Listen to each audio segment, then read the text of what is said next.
बिस्मिल्लाहिर्रहमानिर्रहीम। अस्सलाम वालेकुम नाज़रीन, आपको अफसोसनाक खबर से आगाह करते हैं कि रावलपिंडी के बॉयज़ हॉस्टल में धमाका, 5 तलबा शदीद जख्मी।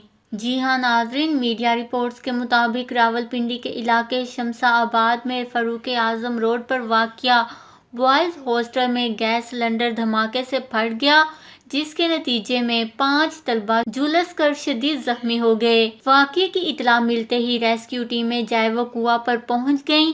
सिलेंडर धमाके से जख्मी 5 अफराद को होली फैमिली हॉस्पिटल मुंतकिल कर दिया गया।